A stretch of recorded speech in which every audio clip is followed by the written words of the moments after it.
Welcome everyone. My name is Sergio Figueiredo, and I'm the director of the Curatorial Research Collective. And you are now attending the first of 8 conversations that we are going to have regarding diversity and inclusion in architecture. Today, we are going to be speaking with Sjaron Minailo and Adeola Enigbokan. I will introduce them in a little bit, but I just wanted to frame also a little bit of what we are trying to accomplish and what we're trying to do with this series of talks. So this is the first talk titled Learning from Others. And it's a first talk in a series of conversations that are just a starting point for a continued focus on these issues in the months to come and perhaps even years to come. But just to frame it, to let you know and let you understand as an audience that our talks focus on 3 components of architecture. So education, the profession, and the built environment. And with specific focus or divided into 2 types of concerns, namely diversity of gender and sexual orientation, as well as racial and cultural diversity. Our goal is just to provide a contribution to the ongoing conversations and eventually prepare a set of proposals that can enact change. So not only providing a mirror to the current conditions, but also devise ideas and proposals to address the current shortcomings that we see everywhere, especially in architecture. Anyway, without further ado, I would like to introduce Sjaron Minailo. Sjaron is, sorry. So Sjaron is an Israeli opera director and performer living and working in Amsterdam. He is the artistic director of Studio Minailo, a laboratory for experimental music, theater, and opera. Minailo is specialized in highly visual site-specific opera performances that break the boundaries of a traditional opera space and experience. Welcome, Sjaron. Thank you very much. It's a pleasure being here with you and with Adeola.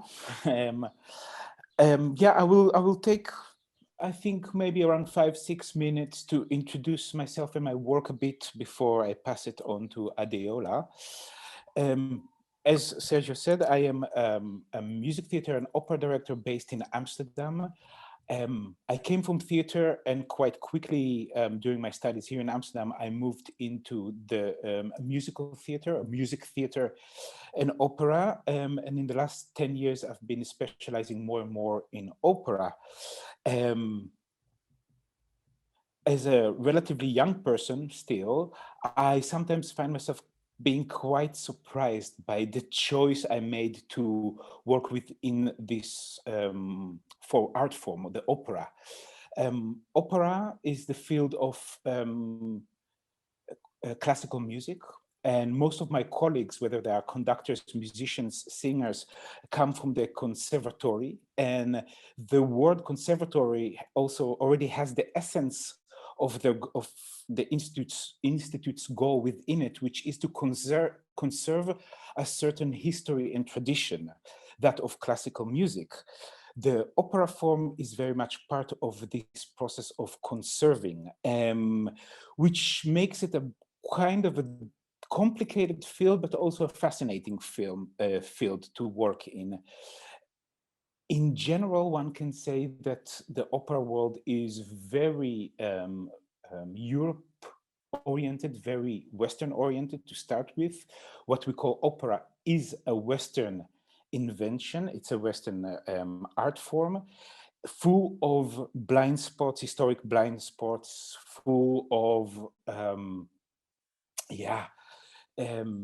exoticism and a kind of a romanticization of the other, especially in the 19th century opera.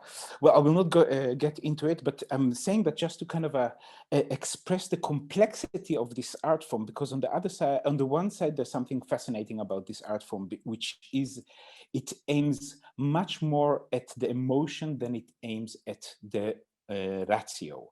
And this kind of a emotional effect and emotional attack makes this art form extremely universal. The music is the universal language of emotions, of communication. You don't need to understand music in order to be touched by it. This is one of the things that interests me very much on opera. On the other side, of course, it is in itself quite an exclusive art form, as it demands certain technique, certain understanding of the performers, which is often, as I said before, performed by Western musicians, Western educated singers, etc., etc.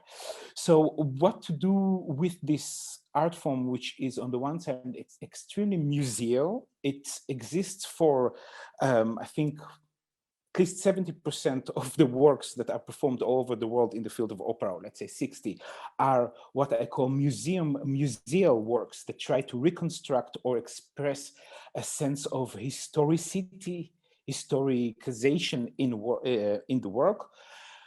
And of course, there's a whole, especially since the beginning of the 20th century, there's a whole movement of breaking this conservatism open, breaking it open, introducing new musical genres, new histories, new narratives, new, what is the word I'm looking for? New representations. And this kind of this tension between past, present, and future is kind of visible in every art form, but especially in the opera. And I will give an example of one of the most famous operas that exists, The Magic Flute by Mozart. I think everybody knows this opera. Very few people do not know it. Everybody knows the Hula Raja, the famous aria by the Queen of the Night.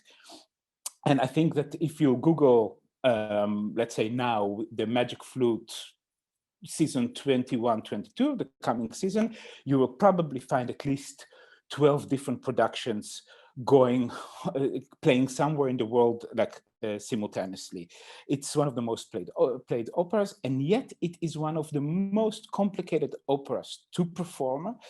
And it's opera that, especially today, raises a lot of discussion because it's a very patriarchal opera. And there's a very complicated character, which is Monostatos, which is in a way a captive of the king, and a slave, a black character.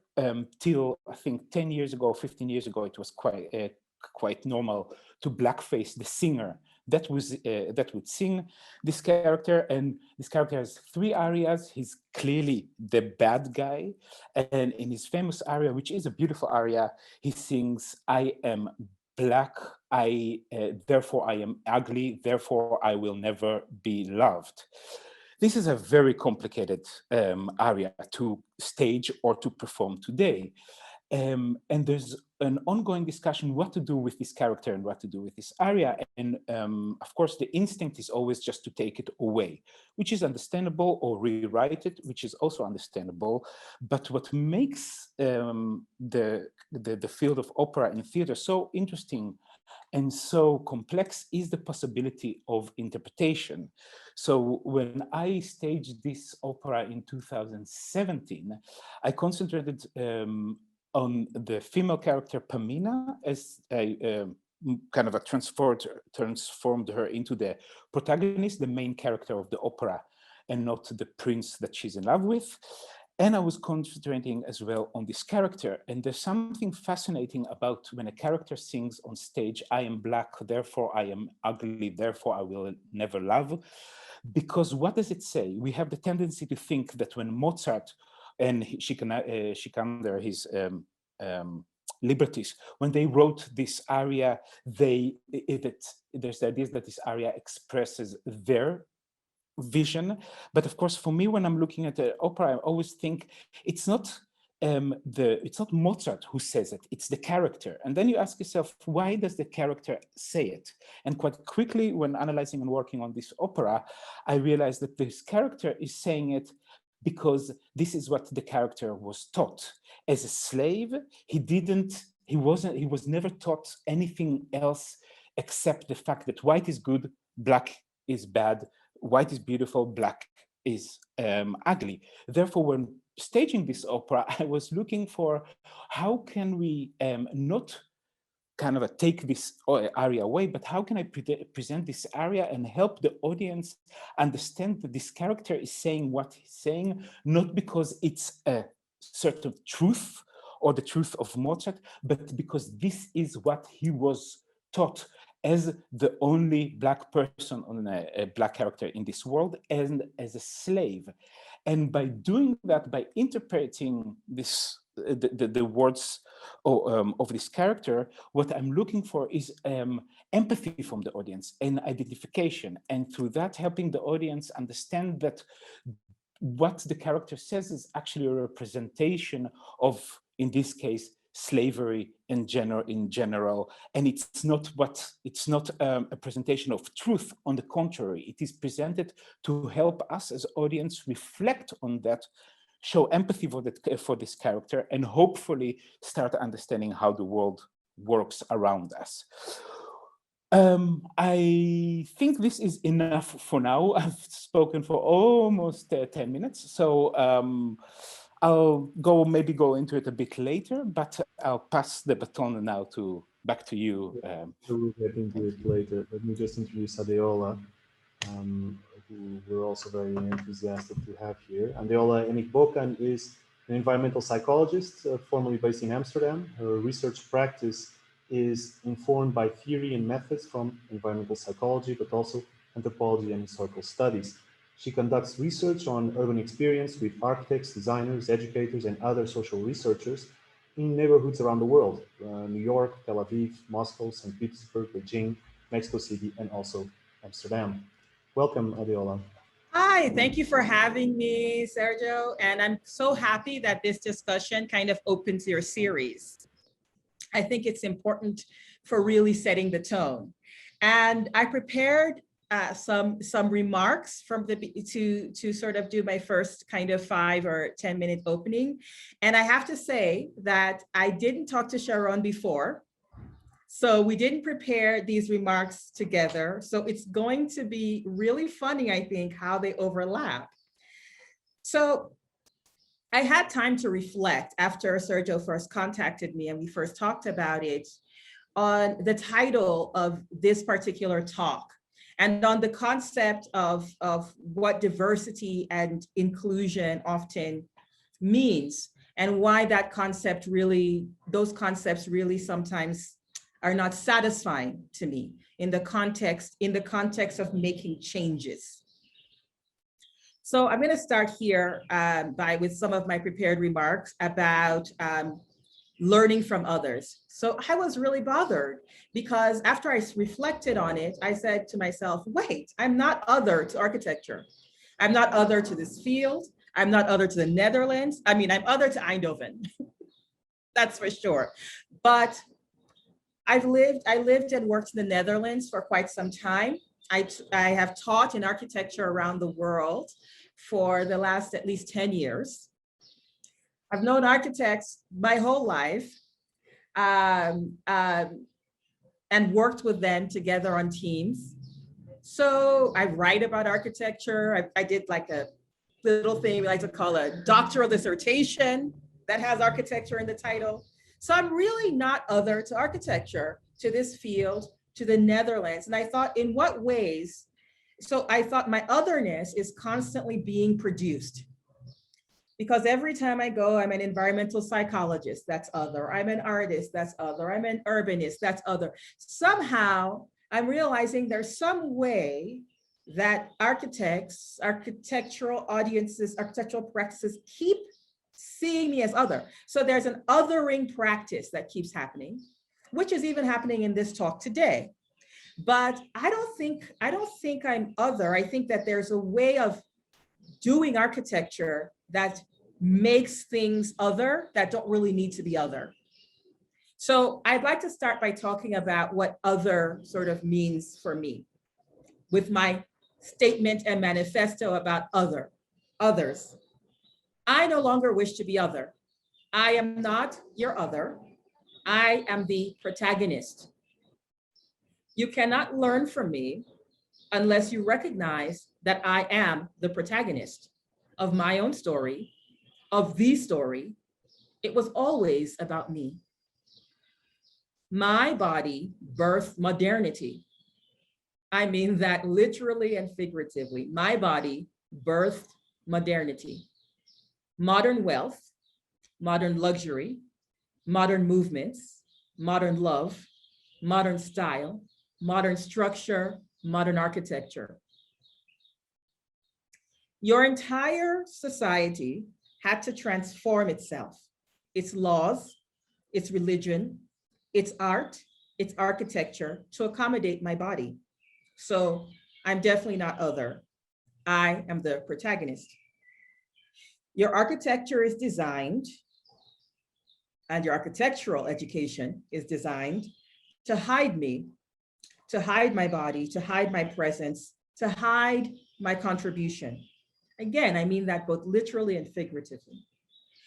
I no longer accept to be hidden, to be presented as other in any context in relation to architecture. Again, I am the protagonist. So in coming to this statement, I reflected on one of my many interesting experiences in the Netherlands. And I'm sure all of us who have practiced in the Netherlands as any kind of cultural workers or designers have had to go down to something we like to call the KVK, or the Chamber of Commerce, and you have to register as a business. So it was annoying, but I took a day out of I took a morning out of my workday to go in Amsterdam to the Chamber of Commerce, to the KVK, to register. I was given a form to explain what I do and how to register, and I filled out this form. And then finally I got my appointment. I went to sit with the woman who was supposed to enter me into the system and make sure that I'm registered and organized. And she looked at my form, and she looked at me and she said, "But are you an architect?" And I said, "No, I'm not an architect. I'm a psychologist. What does that have to do with anything?" And it says here in the form, you wrote the word architecture a lot. And I said, "Yes, you asked me to write a list of what I do and what I'm going to be paid to do in my business." And I wrote, "I teach architecture. I lecture about architecture. I advise architects. I work with people making designs and plans. I work on concepts. I work on competitions that have to do with architecture. I do a lot with architecture. I get paid for it. And I don't know, I'm good at it. So that's what I wrote." I mean, and she said, "Oh, I'm sorry to tell you, but in the Netherlands, you cannot use the term architecture in any capacity related to your business unless you are a registered architect with the term architecture is protected in the Netherlands." So I was shocked. I said, "You mean but that's what are you telling me I can't get paid to do this anymore?" She said, "Oh, no. I said, "Because that's good, because I'm going to teach an architecture studio as soon as I leave here. So I hope I can do that." "Oh, no. You can go and teach that. You can go and teach at all the universities you want in the Netherlands, but you cannot use the term architecture." So then we went into a long dance that lasted almost an hour. It was extremely painful, trying to look in the system for numbers and words and funny things in Dutch to try to say what I do, just because she could not, by law, by her job, she did not feel she was able to put me in as architect. So I sat there and I became other to a discipline that I am definitely a part of. But that situation in that situation in the KVK, which made me feel, which was a moment, as you do in the KVK, where you go over your life and you think, what mistakes did I make to be here right now doing this? After I had this sort of slow motion moment of reflection about, I understood that, oh, this is an othering experience. I'm here in this because of a system that refuses to recognize my contribution, my presence as a protagonist in the field of architecture. And that has to stop, because it's mirrored not just at the KVK, but it's mirrored in every institution that has to do with architecture in the Netherlands, which is what we're talking about today, is the Netherlands. And it was one of the experiences that made me realize, while I learned a lot in the Netherlands and I contributed a lot, it's hard for me to base my practice there because I won't be othered. I just won't start and engage my work from a position. I can't do my best work if the people I'm trying to work with refuse to accept that I actually am the protagonist, and let's start from there. Don't start from that I'm the other. So yeah, that's sort of my opening gambit. I hand it back to Sergio. Yes, yes. It was not meant to othering you or Sjaron for that matter. It was meant to recognize you as a protagonist and to recognize that experiences outside of architecture and within architecture are important to understand what's going on in architecture. And the first question I had for you. I'm sorry to stop you, but before we, is it okay if I, in a way, answer Adeola before we continue? In fact, much before that, you talked to each other. I just sort of I listened to what you were saying with immense joy, and I was also it was very interesting for me because, of course, both of us we come from different cultures, different political, social backgrounds, and maybe that's what's in the core of this difference that I sense between us, which fascinates me. I assume we are both children of the 90s. I mean, I was a teenager in the 90s, so I grew up with this whole kind of a end of postmodernism 90s approach.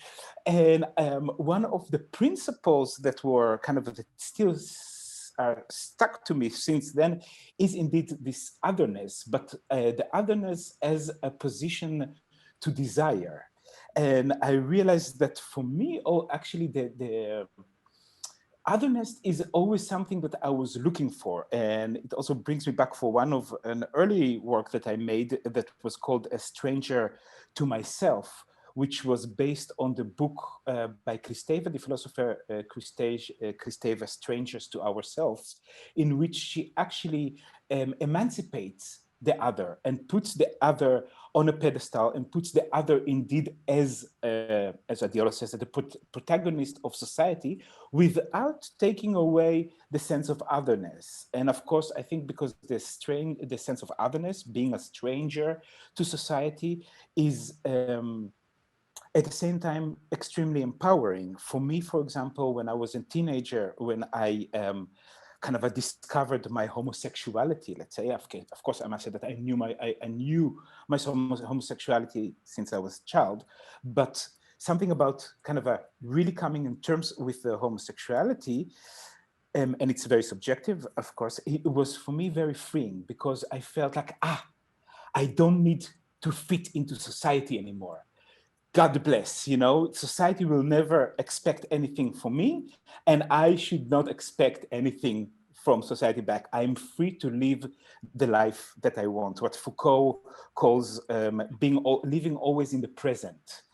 And this sense of otherness relates for me very much to this of being always in the present. And personally, I even actually now, after being in the Netherlands for 23 years, speaking the language fluently, blah, blah, blah, blah, blah, I feel that I'm losing some of this otherness and therefore some of my critical thinking of the place I am, etc., etc. So for me, otherness actually always and still means a sense of release from the shackles of society in the way, not having to fit in because one does not expect you to fit in. Just wanted to offer that perspective into the yes, thank you. Thank you, Sjaron. I totally understand. I mean, and I came up with Kristeva, but also with Deleuze, difference and repetition, especially Derrida, writing and difference, and the idea of différence came to me. And I personally, I prefer to work with difference as opposed to other. And I guess I also came up with, I had, teachers like Gayatri Spivak. I had people who helped to understand otherness in a colonial context, right? Yeah. So I understand what it means to be the other, right? So I grew up, in an era, I kind of came up as a teenager in New York City as a learning about post-colonial international movements and thought led by women who deeply considered the other. I guess, to be honest, in terms of like feminism, I was, love the Kristevas, love the Chantal Mouffe of the world, but I'm not Frenchy in that way. I'm sort of like from that, kind of American tradition, and sort of African tradition and Indian and post-colonial tradition of a kind of decolonial or post-colonial approach to feminism that is intersectional and that takes into account the effects of racism and imperialism in understanding what we mean by other, when I was working, the big thing when I was coming up, another sort of important influence was Edward Said's Orientalism in particular, which really took to task some of the kind of exoticism, Orientalism, and otherness that was part of the colonial project and comes into art, like things like the magic flute and so on. Yeah. That comes into art. Yeah. Exactly. So when you combine that, other starts to describe a process of actually, for me, not dealing with difference. So I think it's important to work with difference. When I say I'm no longer other, I'm clearly different, and I really enjoy engaging difference. But if the question of the series, of this particular talk series, is sort of how to move architecture forward, move architectural education forward, move this discipline forward, then what I would say is that we need real skills for engaging difference in an interesting way, engaging the kind of perspectives that would have been considered outsider perspectives, like the kinds of things that Sjaron is raising, by doing things like Sjaron is talking about, which would be like switching the protagonist, for example, in switching the protagonist in the design project, in the architecture project, switching who we think the architect is as the protagonist. And that really engages for me the ideas that I would associate more with the concept of difference than it does with the way I think the kind of philosophical traditions of working with other. And when because as I say, I bring it to the body. What happened to me in the KVK office was not just about the discipline of architecture. That was one level of it, a kind of disciplinary exclusion. But there was also, I also could see myself in the KVK. I could see who had to register, who was registering business. I could see how this actually works. And there was another layer that had to do with understanding my body as foreign to this country and to this place. It was one of the experiences that let me understand, oh, okay, I am foreign here. I am othered here. And I think that's important. It has to, for me, it has to work at both levels, in the sense that, yeah, we have to recognize what difference means and develop skills, real skills for working with it, so that difference stops becoming a problem and starts to become an asset, but at the same time, an asset in the way that Sjaron is talking about it, a form of freedom, but in the same time, not necessarily, in the same time, leaving behind traditions of working with other. examining and critiquing those traditions because they are exclusive. And that's why I referred to Syed and I referred to Spivak, and I didn't refer to, but I meant to mention Toni Morrison and a whole host of Black American women practitioners who specifically put forward ways of working away from and in a different way, in a more generative way than the sort of colonial other used to work. For me, when hearing the wonderful things you say, of course, it immediately brings me, and I love the word that you use, like the fact that you use difference and assets as keywords other than otherness. That immediately brings me to the idea of to terms that are often used today, which are empathy and identification. And there's something regarding my, I will still call it otherness just because, well, or the differentiation. But I noticed, for example, that, for example, in the opera world, in which you, it just open any random booklet of any random opera house. Of course, the letter of the director of the opera house will be about diversity, etc., about inclusion, all those kind of key, I will use it now, kind of, I will be ironic, but I will call it key fashion words, even though these are important terms to deal with, but they also sadly are being reduced to fashion in the cultural world.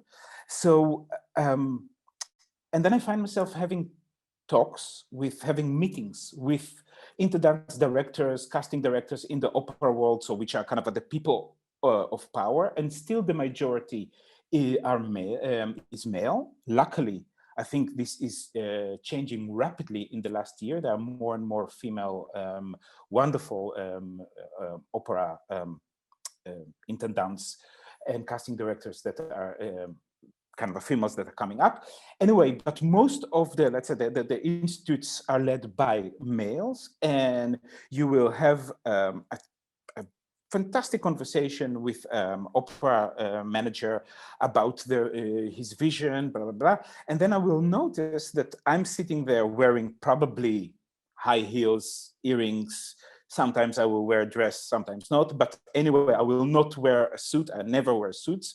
And then the person in front of me will be the manager wearing a suit. And this is the moment that I feel, this is actually where the identification stops, because this person will never be able to see himself in me, and probably also vice versa. And I realized that this actually, at one point I was thinking, in order kind of to make a career in this world, should I assimilate into the culture of the suit and tie, or the suit without a tie, at least so the person sitting in front of me would be able to identify with me, and therefore subconsciously, unaware, kind of empathize with me and will be more convinced to hire me, etc., etc. Or should I actually fight more for this otherness, for the fact that I'm different, to differentiate myself from it? I must say that I still didn't find an answer. I do notice that, for example, women have the tendency to identify with me and vice versa easier than men in suits.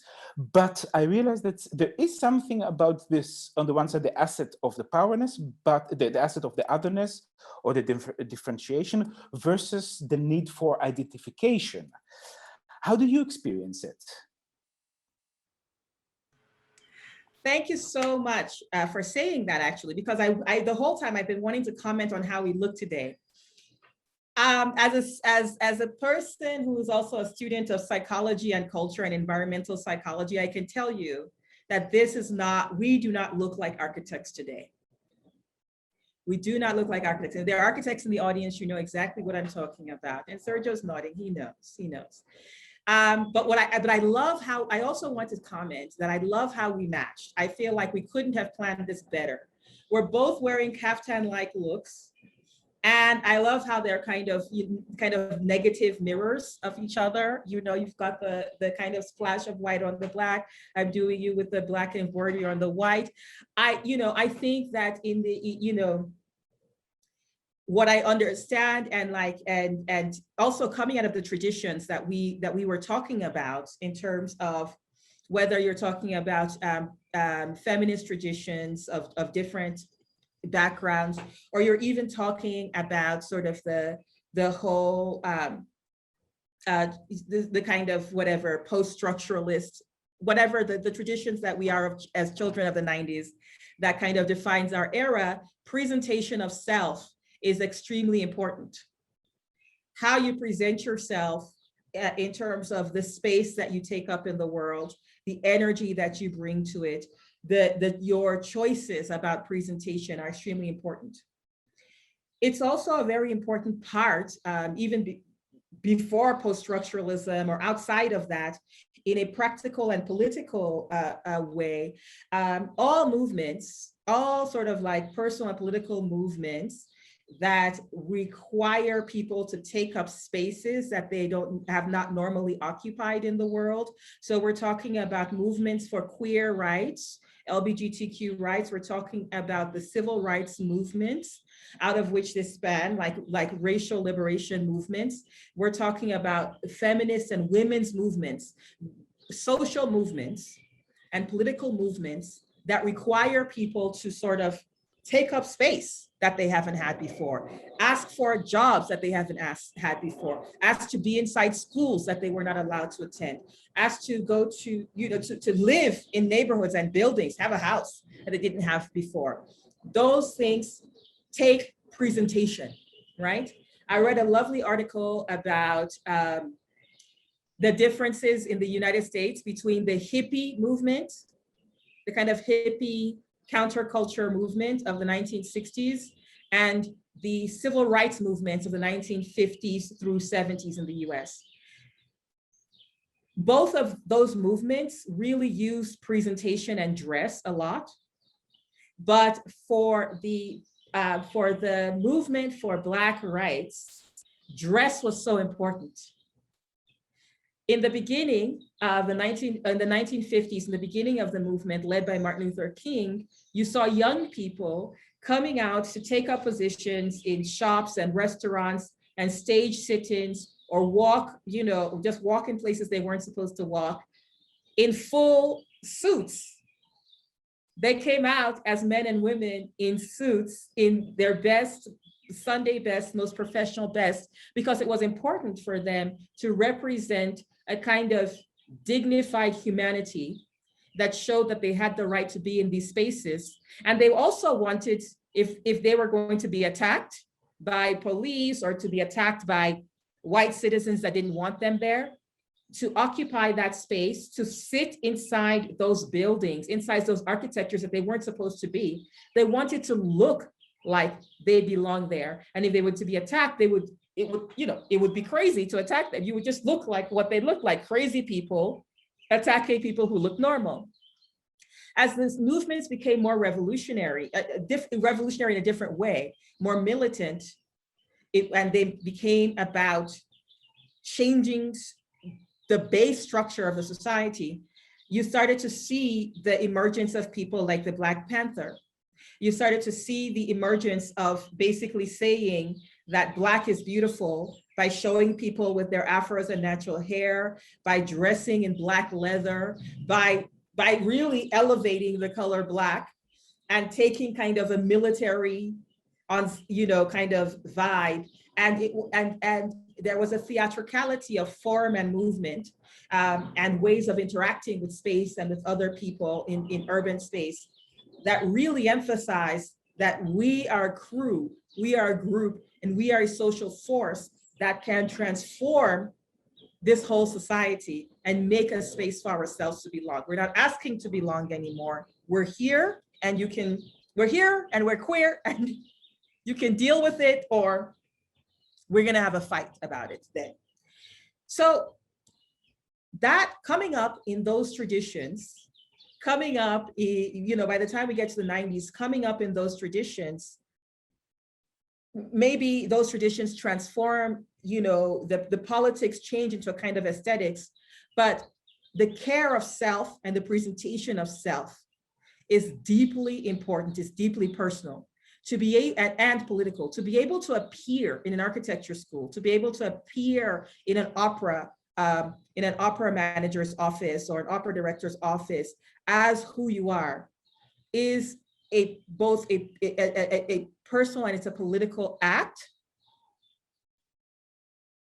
And it can have many consequences that you brought up, but for me, it's absolutely important. It's important to my brand of leadership. I think that when it comes to, and so one of the things that I also do is I work in leadership. I work as a consultant on leadership practice for firms in design and architecture, for people who lead in those fields and other cultural fields, but especially in those fields. And a lot of what we have to kind of deal with is the presentation of leadership. People who wear all black or who wear suits, or tall white Dutchmen with the good glasses, you're sort of, like Rem Koolhaas version, just to pick on Rem, that sort of idea of the image of what the architect is a space that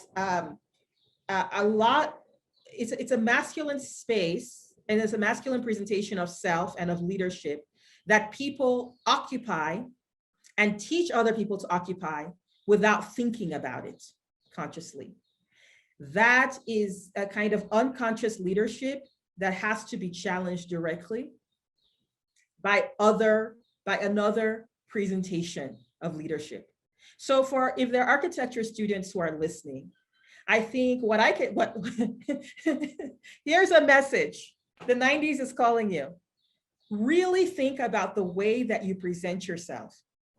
One of the things that you are learning without knowing you're learning it is you're learning what an architect looks like, what they sound like, and what they need to present themselves are. And if you don't naturally occupy that position or occupy that body, then what you are doing when you're absorbing that without thinking is you are working on putting yourself into a place that is actively hurtful to you, and that is not going to ever be able to accommodate the fullness of your creative expression. And you're setting yourself up for not being able to contribute in the way that you can contribute, the best way you can contribute. So I would start actually challenging the expression of what an architect looks like now. Challenge your mentors and your teachers on this. And for the mentors and teachers and leaders in this field who are listening, I would ask you to think consciously and to start to talk about why you present yourself in this way. Because the presentation works in the same way for you. It's a way of occupying a place of power, prestige, or respect, and of commanding that without even having to say anything. So why are you doing that? Why are you holding that position in that way? Why are you holding your body in that way? Why are you reinforcing over and over that this is the only, this is the way to look? And it's not just natural, it's learned. So I would like that to become part of the architectural education, the presentation of what it is to look and to be and to occupy the position of an architect. So how do you break the cycle? That's what you're proposing, right? Take off your glasses. You can't. I mean, there is something interesting to think about the relationship, of course, between conformity and economy. And especially when it comes to housing, to architecture, of course, we are always taught that reproduction is cheaper than originality. I live, for example, in a new neighborhood in Amsterdam, Buikslotterham, and we have some beautiful buildings here. But of course, I will never be like, I could never afford an apartment in my own neighborhood. Like, I'm lucky that I have an apartment that I could afford when we bought it in the crisis. But today, I would never be able to afford it. And the reason that the prices are so high is because each building is unique. So in a way, and of course, it's everywhere in society, it's this idea that conformity is more economic. It can bring us all the way to kind of a Marxism, socialism. But how do you experience yourself this relationship, Adeola, between conformity and economy? Is reproduction truly the most economic way of acting? Well, it is the way that the economy works. I don't know if it's the most economic, but it is the sort of operating philosophy of the economy, like this reproduction. I know years ago, when I was working on my master's thesis, I did something called Tel Aviv Under Construction, because I was fascinated seeing this kind of 3D rendering on a flight from Tel Aviv, on a flight back one time from Tel Aviv to New York. I was presented, how they have these sort of like ads with, on the plane and, on the screen when you're about to try to set up your viewing system, they have these ads. And I was fascinated by this ad for new housing in Tel Aviv. It was an ad actually for the Neve Tzedek towers, which at that point were just starting to be built. And they were selling apartments in those towers. But when I saw the rendering of the city, the skyline, the waterfront, as viewed from, they were trying to take you into the building. It was an architectural rendering, a 3D kind of rendering. And I was like, why am I on this El Al flight and they're selling something about Miami? I'm just like, why are they trying to get me to buy an apartment in Miami? It's so weird.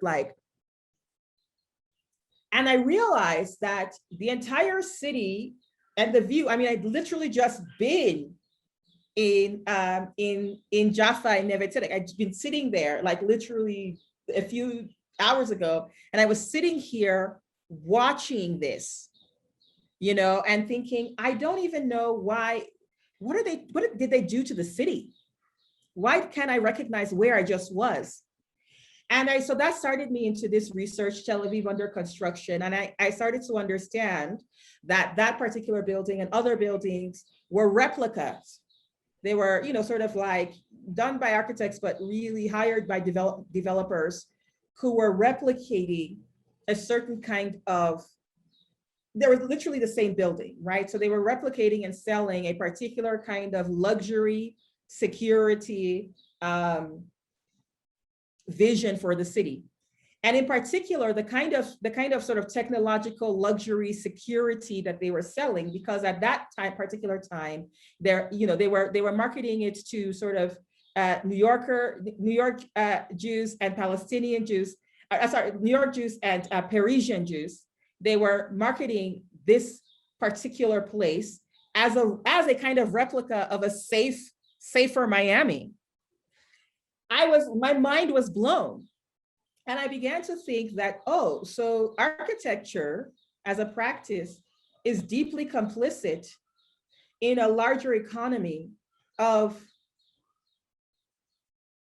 transforming urban space and urban identity to replicate a kind of a form of safety safety within exclusive power. So essentially, the Neve Tzedek towers were being marketed, by my analysis, as a version of the wall. It was at the same time that the wall between Israel and Palestine was going up in Jerusalem. But in Tel Aviv, we don't have walls because that's super Jerusalem and just very ugly. In Tel Aviv, we have pretty things and the beach. So you don't have to have a wall in Tel Aviv, but what you can do is you can live in this wonderful luxury architecture and feel like you're in Miami and have all of these kind of technological safety security measures, right? And have a bunch of immigrants, non-Jewish immigrants, take care of it. And you don't have to worry about any threat of Palestinians.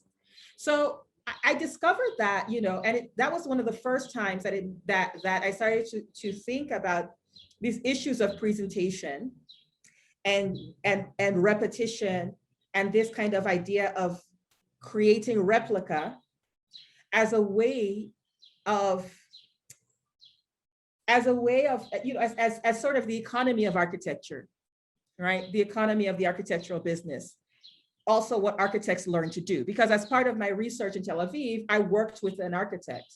I worked with an architect who actually cared a lot about the 30s architecture, the pre-white city architecture, and who really wanted to preserve its unique value, the unique value of those areas of Neve Tzedek, Florentine into Jaffa, that part of the city, and was actually quite opposed to what was happening there, right?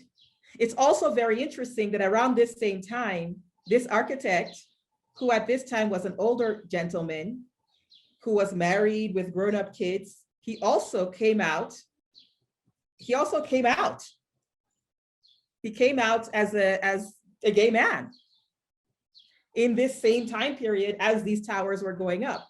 So his image as a very respected architect had to kind of, at that point, both publicly and personally, had to transform. And I understood this as a deeply personal, but also, a political gesture of citizenship within the city, like as an architect, as an actual citizen, as a person who lives here and loves here.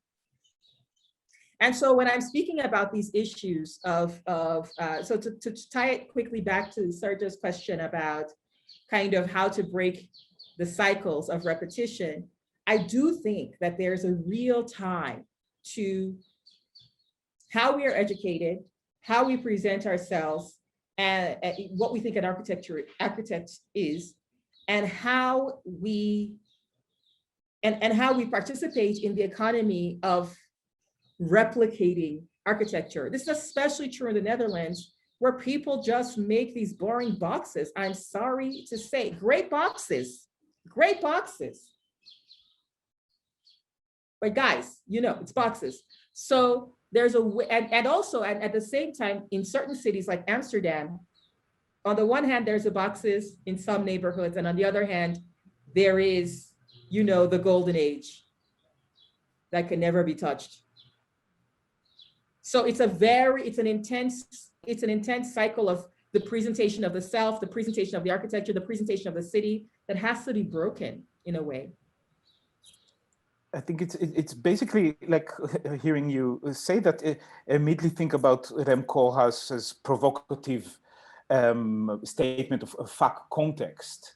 And I always, you know, especially in this kind of a postmodern idea, this idea of fuck context, doesn't matter where you are, you just, you know, kind of release yourself from the burden of locality. But at the same time, it's not fuck context. It's on the contrary, because he actually puts this idea puts itself in the center of the kind of a globalist context, or let's say the universal context. So in a way, by that, it's also very confirmative. And I think that this sense of confirmation, which is, and I really like that you said like about the body of the architect, the clothes of an architect. It's fascinating also for me when I work, when I tutor in art schools. There's of course also a philosophical conformity and the need to be in the same paradigm of the same paradigm of thinking, of looking at the world, looking at art, of working with art, which is, of course, very kind of on the one side, very tempting to become part of a community, of a society of like minds. But on the other side, it forces you subconsciously to start conforming to that system.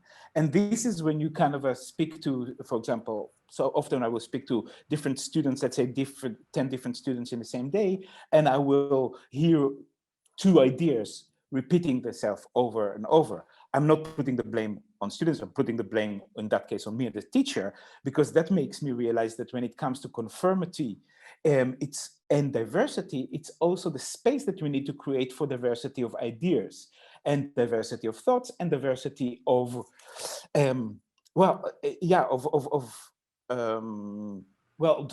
the question is, how do we create a safe space for otherness, for differentiation? How do we kind of try to avoid conformity of subconscious conformity, but at the same time, make a space which is actually safe for especially young students to feel that they have a place for that they can express their otherness without being punished both philosophically and kind of artistically. What are your thoughts about that? Well, I just want to give a little marker that we're 5 minutes from the end. Wow, time flies. Very, very smoothly, because I haven't said a word, so that's always a good sign. But I just wanted to open up questions from the audience. I see we already have something from Elo.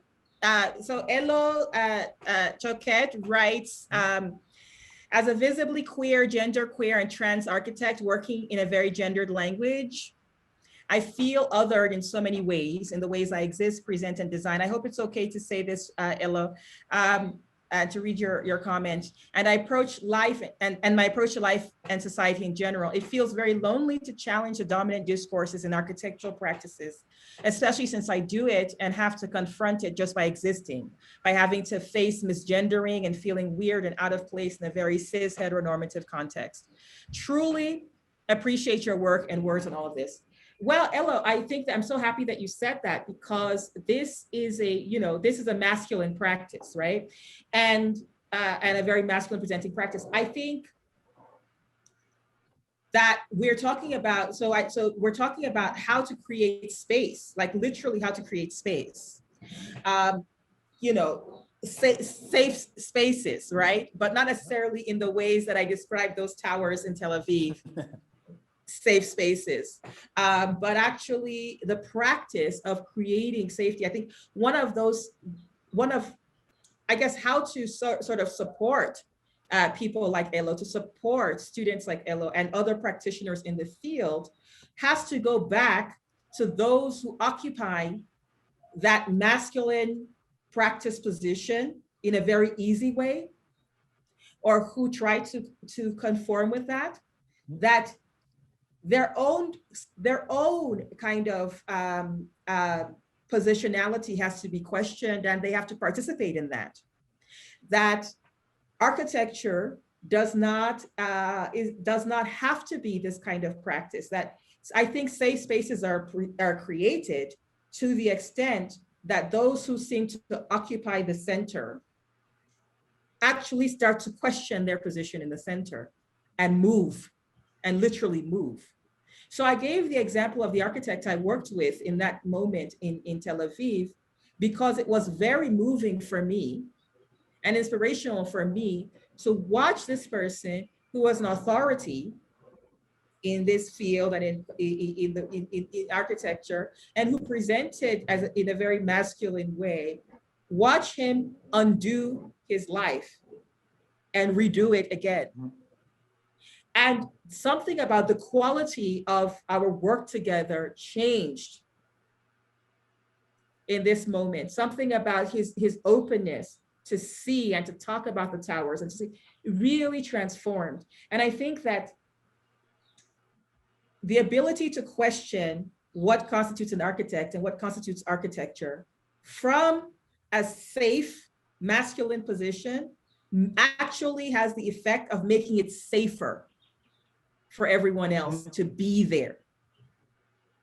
to show that actually it's not just about becoming like me, but we're all sort of unbecoming all the time and re-becoming all the time. And we're actually open to that. And that's not just in our form of presentation, that's in the work that we do. Yeah. That's in what we recognize and see as an architectural practice. So yeah, I think that I would say I would start with with challenging those who occupy central positions or feel that they do so easily, to really start questioning that and be open to questioning that. That's one practical way to make it safe.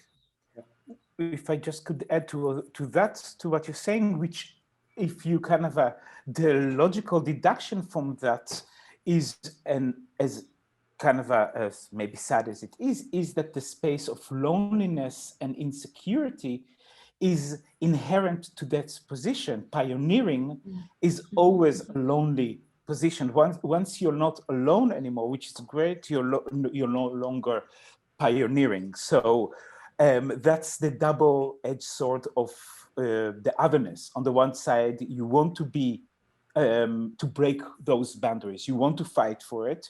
You want to fight for your own position, for a new language.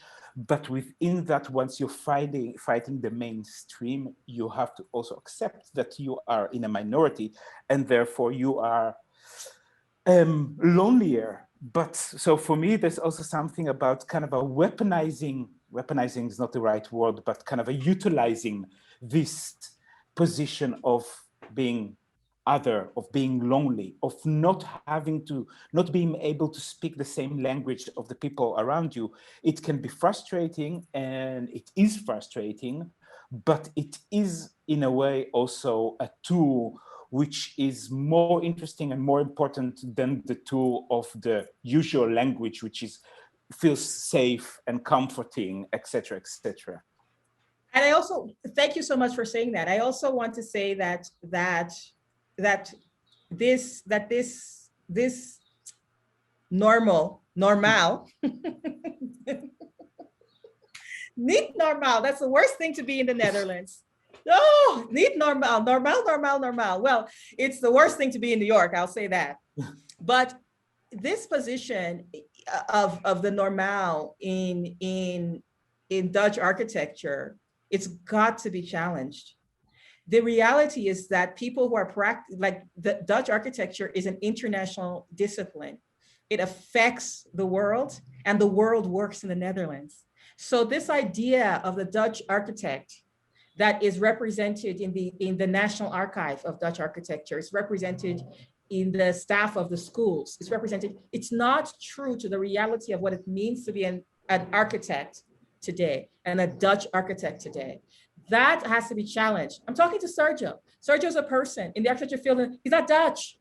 Yes, but yet I have the and yet he has the glasses. So that's what I'm saying. Like, we have to be able to bring our voice, our real Portuguese voice, our real Spanish voices, our real voices from the Americas.